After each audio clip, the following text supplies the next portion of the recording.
outrage, where outrage doesn't spread quietly but quickly, an age where our algorithms on our social media enable us to like a comment that expresses some of that outrage, and it builds and builds. And from a single sort of point of frustration, it can snowball into backlash or even a whole movement. But as I said right at the beginning, cancel culture isn't just something for academics. It's not just something for celebrities, but it's something that has an impact on our everyday lives.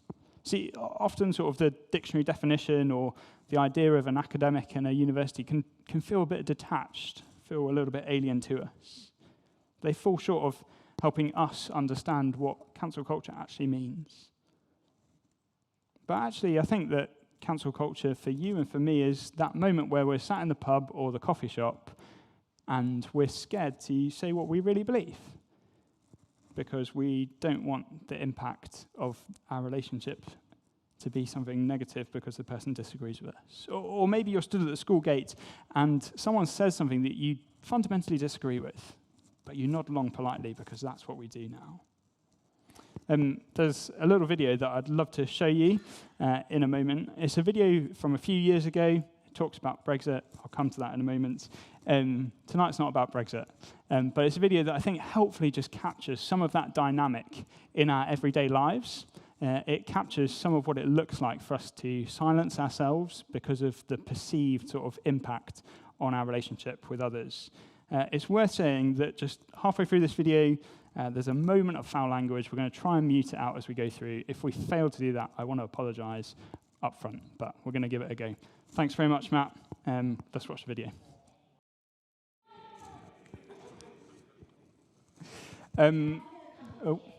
That's great. Looking around the room, I appreciate some of you were barely born when the Brexit referendum happened. For others of us, it just feels like a few minutes ago. As I said earlier, in a room this size, we'll all have different opinions on whether or not that was a good or a bad thing. Tonight's not about Brexit. It's about something actually deeper, about our growing inability to have constructive, honest conversations without stepping away from some of those difficult topics. What I'd love to do is give you guys the opportunity to have a chat on your tables in your groups and have a chat around these two questions for a couple of minutes. Have you ever self-censored because you feared the response and what was behind that? And do you think there are justifiable reasons to cancel someone? Have a chat for about 5 minutes, and then we'll come back. Okay. In lots of ways, I'm really glad there's lots of discussion, but we're gonna come back together. There'll be more opportunities for you to chat together. If you got onto the second question, do you think there are justifiable reasons to cancel someone? Some of your discussions might have arrived at a point where you said something along the lines of, well, it's one thing to criticize someone for what they've said. It's another thing to hold people accountable for their actions. Sure, we've all experienced a clumsy comment, a poorly chosen sentence, and actually to cancel someone, to not allow them to speak anymore or to sort of socially ostracize them for that seems a bit extreme. But actually, if people have done something wrong, then it's right that we hold them accountable for it in some ways. So far, we've thought a little bit, haven't we? Celebrities, academics.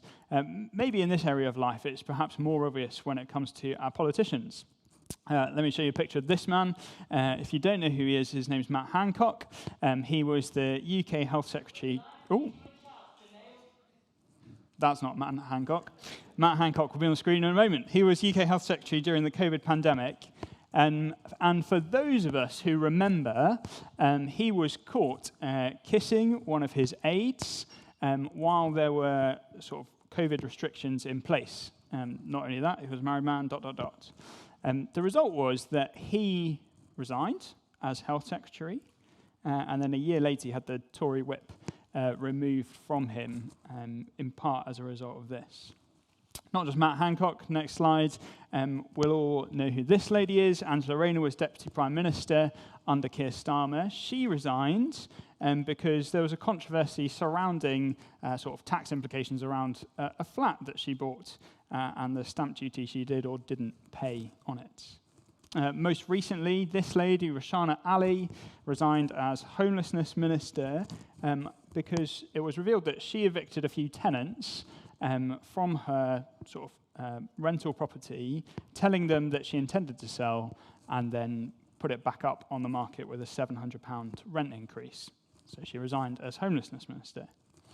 And if we're honest, maybe we hear that list of things and we think that is entirely reasonable. Those people were held to account. Yet I think if we're also honest, if every one of us lived our life in the public spotlight, we're probably grateful for the moments that aren't caught on camera. Things that we do in moments of frustration, comments that we make in a hurry, reactions that we regret the second after they leave our mouths. Maybe memories that make us wince as we even think about them. But most of us don't fear a newspaper headline. Most of us don't fear a televised investigation into our tax affairs. But what we do hope is that actually for us, we're grateful when we know that there wasn't a recording.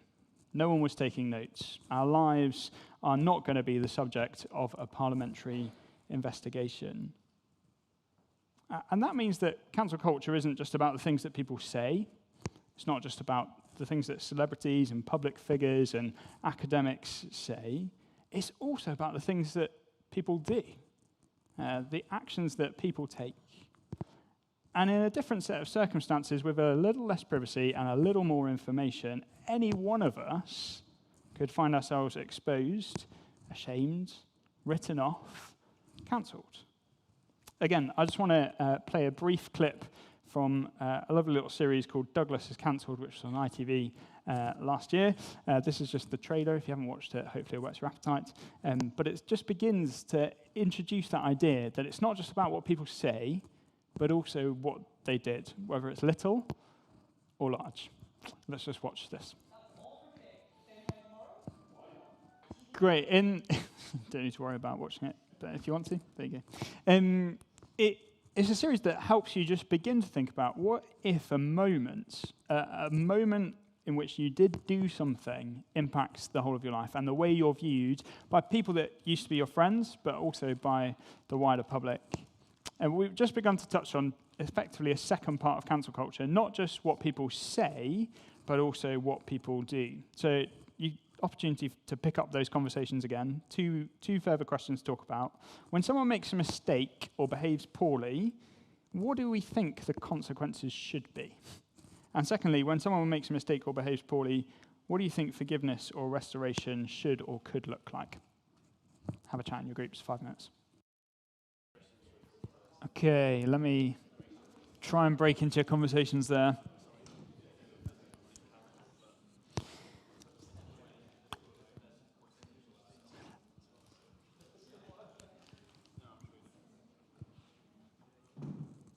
I imagine that in at least some of your conversations, in answer to the first question, there's something good, isn't there, about holding people to account. There's something right in expecting high standards of people who hold public office, in not simply letting people off the hook.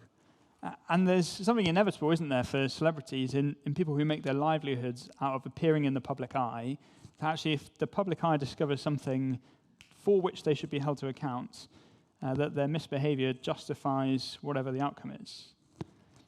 But what about you and me when it's our poor behavior?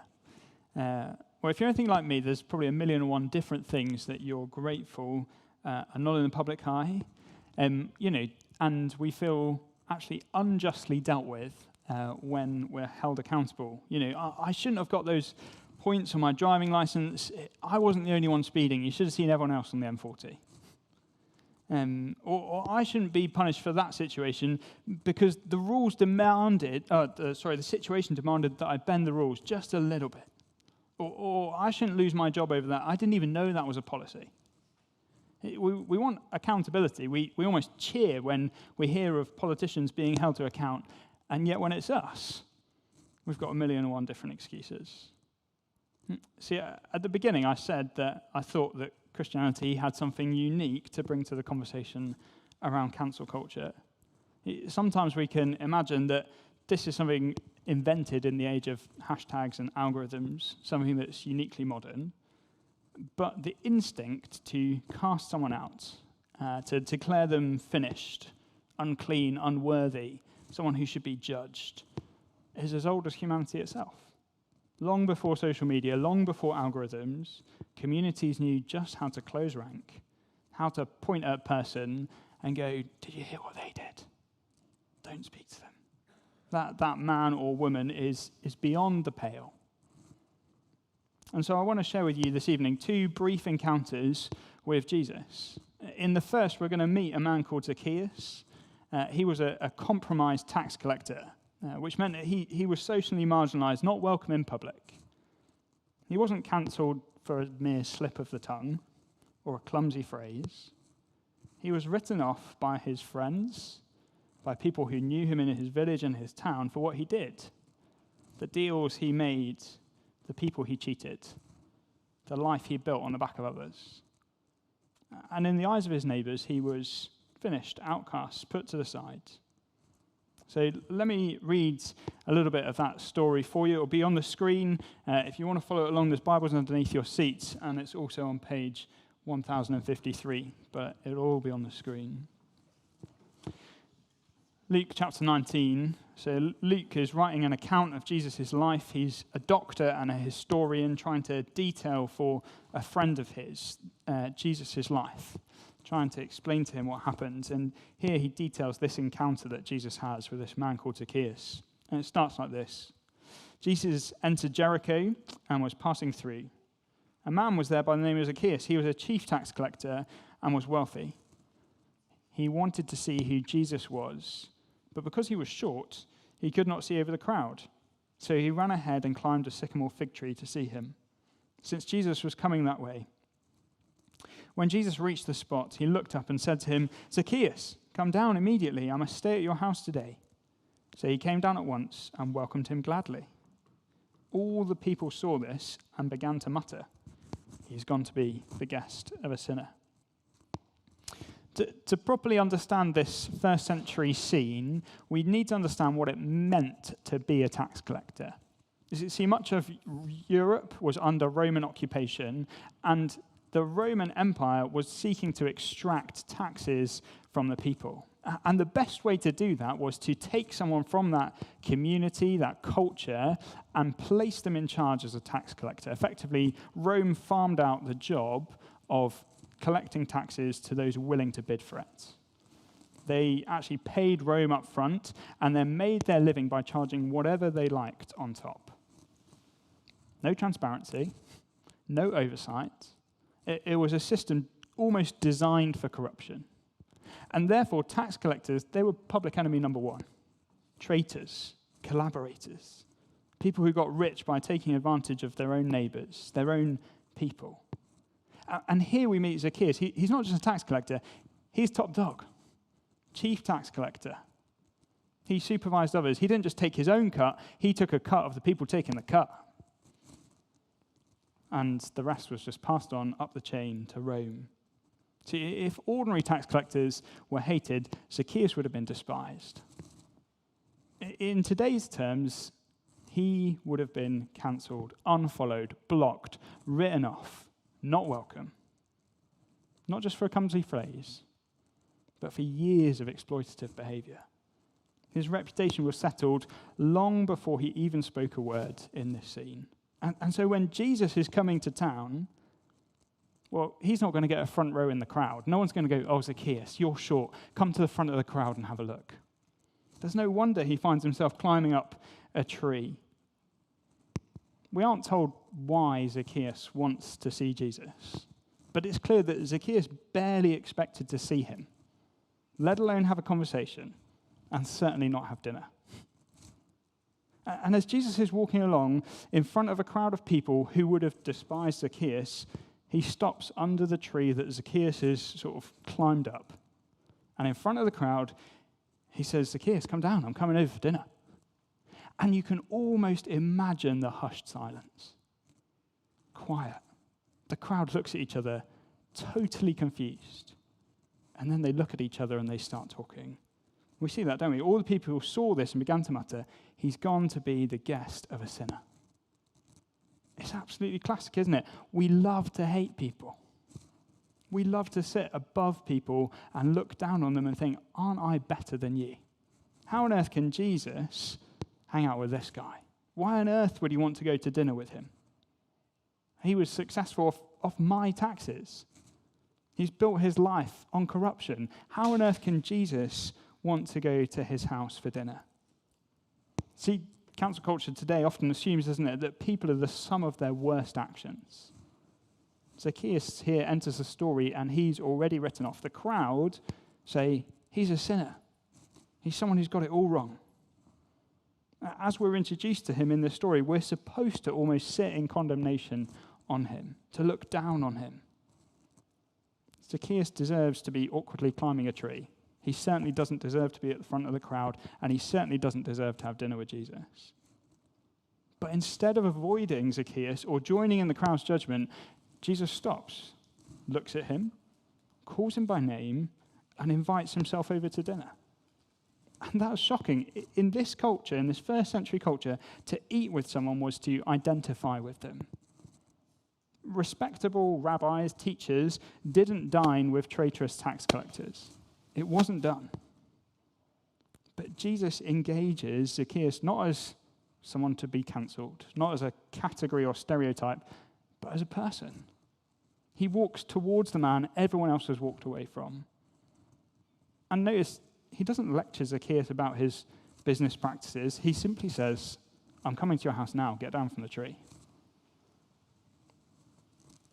Where cancel culture often says stay away, Jesus moves towards the very person everyone else has rejected. I don't know what you came here this evening expecting. Maybe you expected that the Christian message is ultimately about being good enough. That if we transform our lives, we might somehow be acceptable to God. That's the assumption that so many of us carry, that religion somehow equals rules, our own effort trying harder.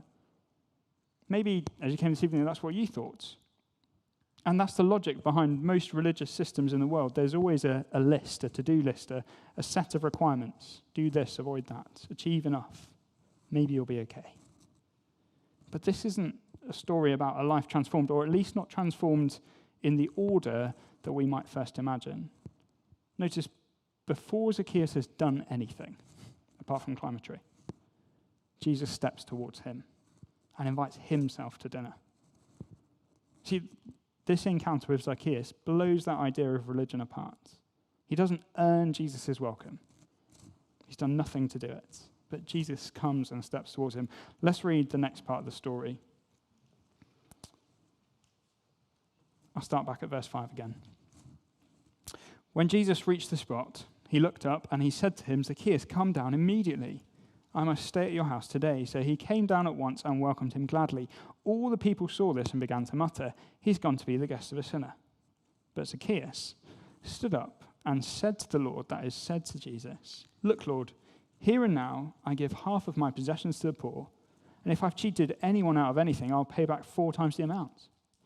Jesus said to him, today salvation has come to this house, because this man too is a son of Abraham. For the Son of Man came to seek and save the lost. Notice the order of what happens. Zacchaeus doesn't have the opportunity to justify himself before Jesus comes to dinner. Jesus comes, he's invited in. Notice Zacchaeus welcomes him gladly, and then he stands up and he commits to give half his possessions to the poor, repay anyone he's cheated far beyond what the law required. Don't we want to cheer? Come on! The corrupt official, he's finally giving it all away. He's finally worked out what he needs to do. Zacchaeus began this story simply wanting to glimpse Jesus as he passed through town with a crowd behind. He didn't come with a prepared question. He didn't come with his recipe book open saying, hey, Jesus, do you want to come over for carbonara? He certainly wasn't hoping for a private dining experience, but what he gets is a totally transformed life as he meets Jesus. He goes from living for money to giving it all away. The result, almost certainly financial ruin. He might have had nothing left at the end.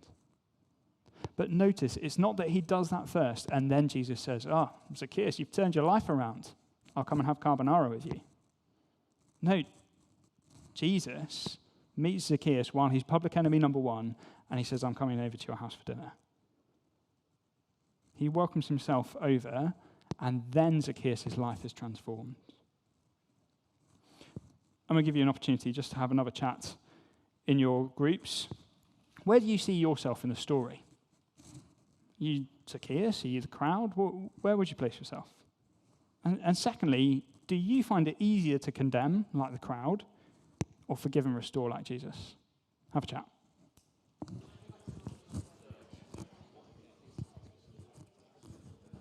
Okay.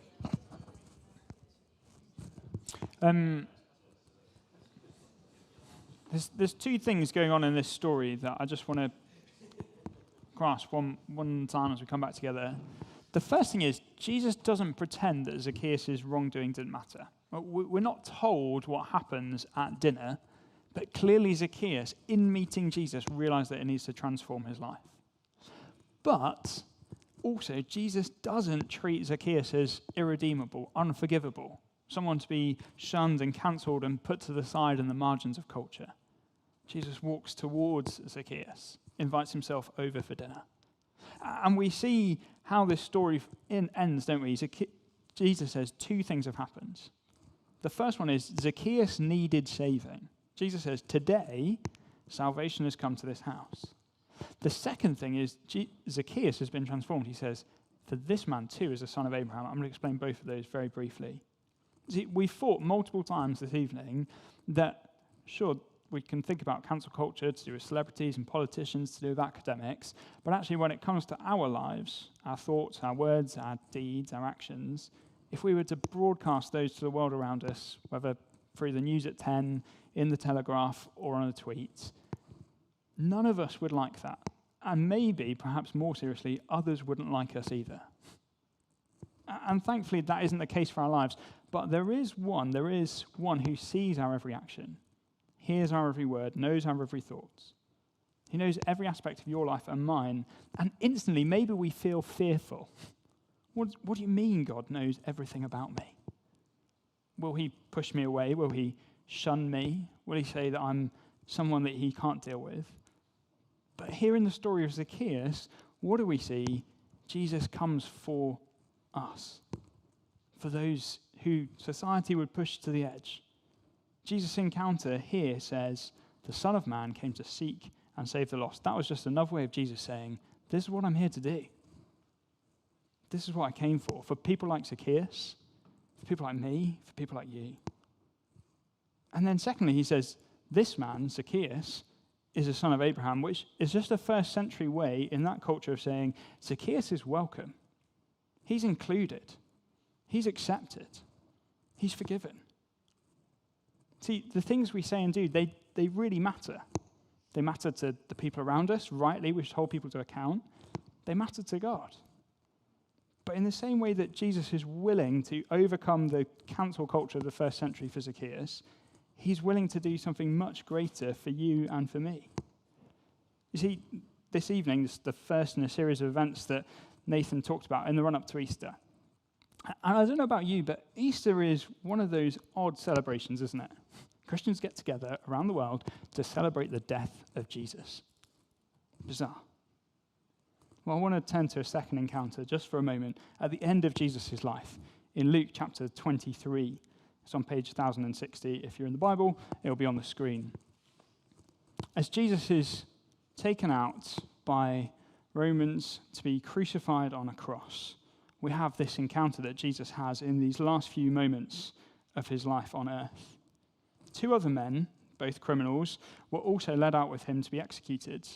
When they came to a place called the Skull, they crucified him there along with the criminals, one on his right, the other on his left. And Jesus said, Father, forgive them, for they do not know what they're doing. They divided up his clothes by casting lots, and the people stood watching, and they sneered at him. They said, he saved others, let him save himself, if he's God's Messiah, the chosen one. The soldiers also came up and mocked him. They offered him wine vinegar and said, if you're the king of the Jews, save yourself. And there was written a notice above him which read, this is the King of the Jews. Now, this is the bit we're going to concentrate on here, this exchange between Jesus and the criminal.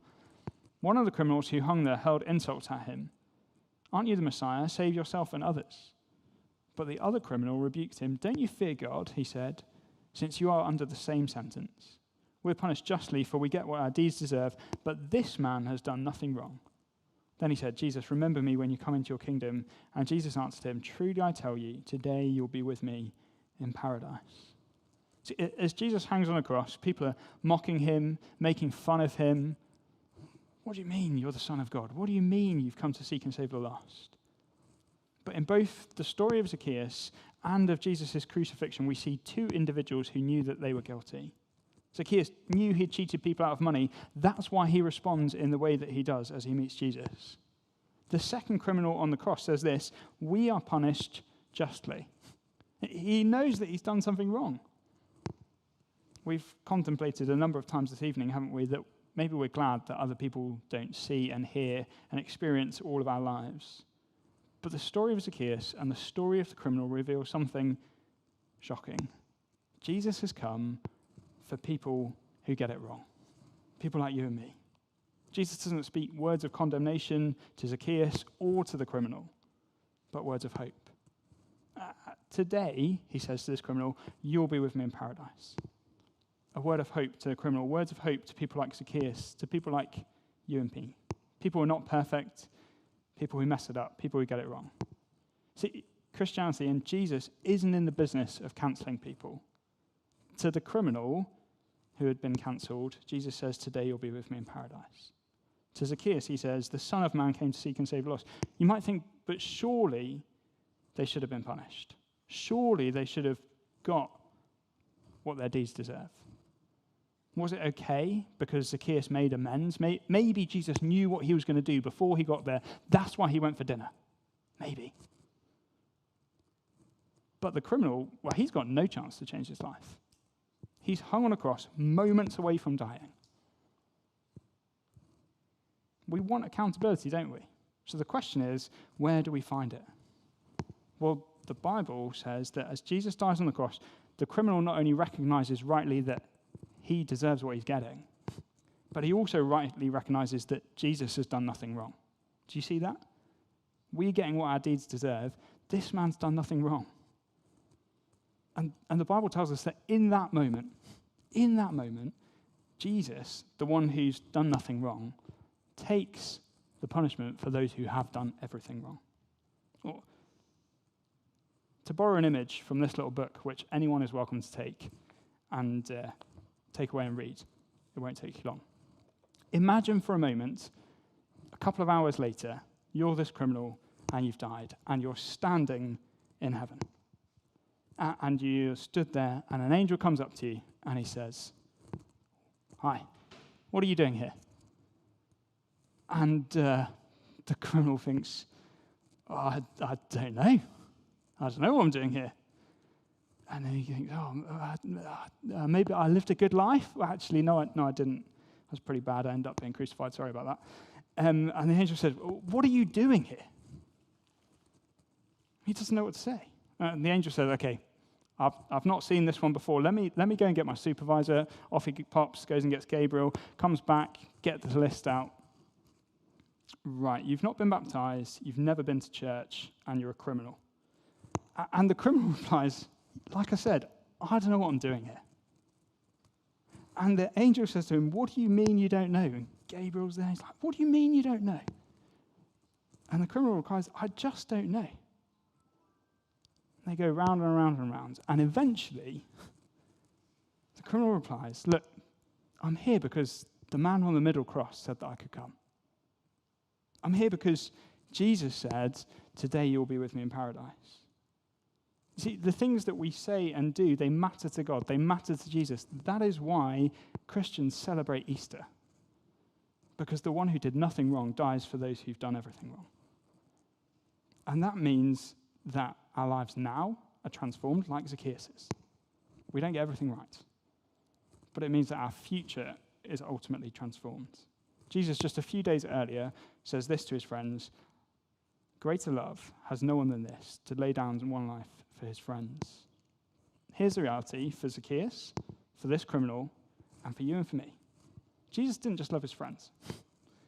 He loved those who are unlovely, those that culture shuns and cancels, those that people says, don't speak to them, those who in hushed tones say, hey, did you hear what they did? See, Christianity in Jesus doesn't say clear yourself up and then come. Try better, do harder. Try harder, do better. Rather, it says, Jesus says, today I'm coming to your house. And the question is, do we, like Zacchaeus, welcome him in? Or do we say, no thanks? The man on the middle cross said, I can come. He says, you can come. See, in Jesus, we see both justice and accountability that we long for and crave, but we also receive forgiveness that we don't deserve. So this was our question for this evening. Does everyone deserve forgiveness? And the answer is simple, no. No one deserves it. I don't deserve it, you don't deserve it. That's why it's called forgiveness. But the reality is we all need it. We've all got stuff wrong. We all need forgiveness. And so the question is, where do we find it? And in Christianity, the answer is that we can only find forgiveness in the one who did nothing wrong, who dies on the cross, and who says to us, today you can be with me in paradise. The man on the middle cross says, I can come, and you can come. Regardless of what I've done, regardless of what you've done, regardless of what Zacchaeus had done, regardless of what the criminal had done. Because Jesus doesn't say, clean yourself up, get yourself sorted, and then meet God. He says, in your mess, whatever life looks like outside of this room, you can come to him, and he'll forgive you. See, Luke, throughout his account of Jesus' life, which if you want a, not a big Bible, but something small, looks a bit like this. We'd love to read it with you. Luke's account says this is true about all human beings. Like Zacchaeus, who filled his wallet with other people's money and lived his life harming others, or like the crowd who would push and marginalize him, or like the criminal who's done plenty of things wrong, each of us needs forgiveness.